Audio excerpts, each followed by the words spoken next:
रिंगटोनच्या वादातनं शिर्डीत झालेल्या सागर शेजवळ या दलित तरुणाच्या हत्येप्रकरणी आणखी 3 जणांना अटक करण्यात आली आहे। किरण अर्जुन अजबे, धनंजय प्रकाश काळे आणि त्यांच्या एका अल्पवयीन साथीदाराला जेरबंद करण्यात भोसरी पोलिसांना यश आलेलं आहे। या प्रकरणी आणखी 3 जणांना यापूर्वी अटक करण्यात आलेली होती। डॉक्टर बाबासाहेब आंबेडकर यांच्या गाण्याची रिंगटोन वाजल्याचा राग मनात ठेवून सागरची हत्या करण्यात आली होती। भोसरी पोलीस ठाण्याच्या हद्दीत गुन्हेगार तपासणीची मोहीम सुरू असताना दापोडी परिसरात राहणाऱ्या दोघांकडे बेकायदा शस्त्र असल्याची माहिती पोलिसांना मिळाली होती। त्यावेळी छापा टाकला असता सागर शेजवळच्या हत्येचे हे आरोपी तिथे सापडले। पोलीस या प्रकरणाचा आणखी अधिक तपास करतायत।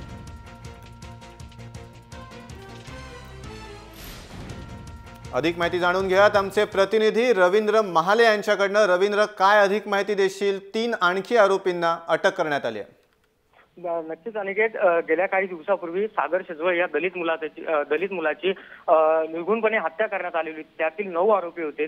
त्या 9 पैकी मागे 4 धरलेले होते। त्याच्यात विशाल पोते होता, रुपेश वाडेकर, सोमनाथ वाडेकर आणि अजून 1 जण होता। तर बाकीचे जे 5 आरोपी होते ते फरार होते।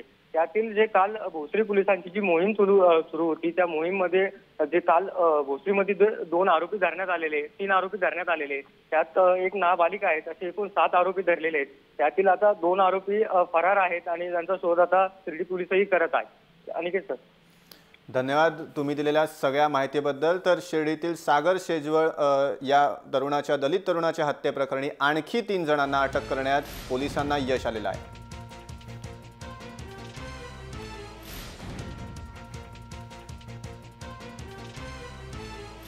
3 आरोपींना भोसरीतनं अटक करण्यात आलेली आहे। शिर्डीतील सागर शेजवळ या दलित तरुणाची अत्यंत निर्घृणपणे हत्या करण्यात आलेली होती।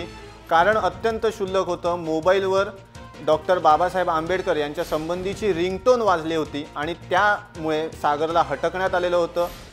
त्यानंतर निर्घृण हत्या करण्यात आलेली होती। या संबंधित 3 आरोपींना भोसरीतनं अटक करण्यात आली आहे।